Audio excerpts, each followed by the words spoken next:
kung mga distract sa inyong paningin. I invite you to close your eyes. Thank you.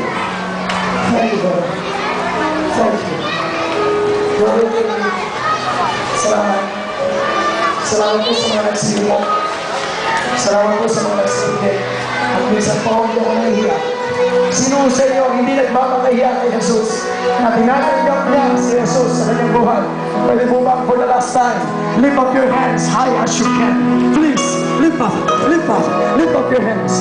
Lift up your hands. Oh, wonderful. Lahat po na nagsitaas ng kamay.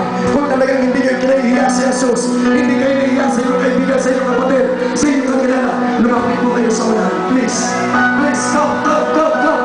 Habang mga-awit, narating mo na mga-awit, at sinasabi, ikaw, Panginoon, ikaw ay aking Diyos. Ikaw ang Diyos. Ikaw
please. Tuman. Wala naman panagatawan.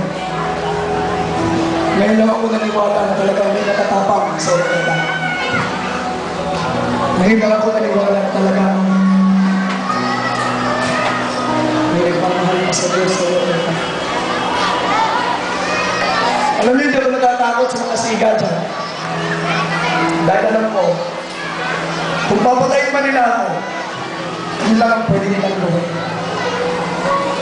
Pero ang Diyos na pinakatakutan ko, may kapangyarihan ang pumatay ng katawan. Mayroon pang kapangyarihan ang pumatay ng katawan.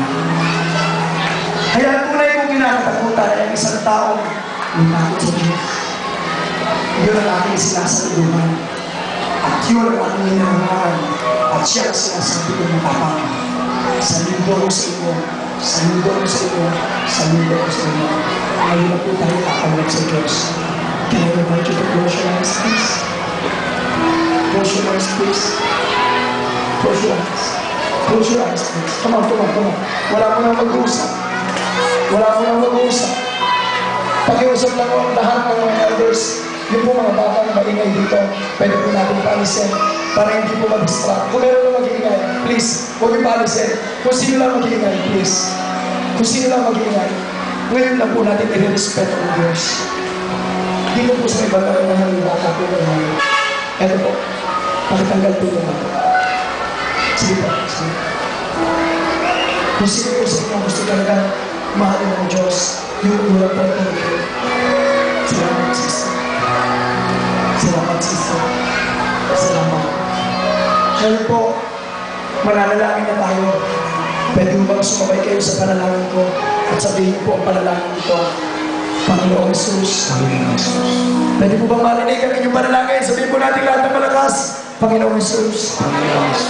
Marami pong salamat. Sa pagbabago mahulog lahat. Nakilala ko pa. Salamat. Sapagkat nagpadala ka ng pastor para sabihin sa akin na ako'y mahal mo. Nakita ko, Panginoon. Nagagawin sa aking kasalanan. Ako'y mapapahama. Ako'y makikita ihiwalay sa iyo, ihiwalay sa iyo. Kaya Panginoon, ngayong gabi, nagbabalik loob ako sa iyo. Tinatawagan kita, Jesus. Pumasok ka sa puso ko. Tinatanggap kitang tunay. Kinikilala kita. Bilang aking Diyos. Bilang aking Panginoon. Bilang aking tagapagligtas. Isulat mo. Aking pangalan sa buhay. Sa pangalan ng Yesus. Ako na lang po, wala na lang. Sino po sa inyo ngayon ang merong sakit at karamdaman? Sino po sa inyo ngayon ang lumok sa problema marahil? Problema sa inyong asawa, problema sa inyong anak, problema sa inyong magulang, problema sa inyong kabuhayan, di na alam kung saan nagkukuha ng pera. Sino po kaya sa inyo ang lahat na nangailangan sa Diyos? Pwede po bang makita kayo ng inyong naman?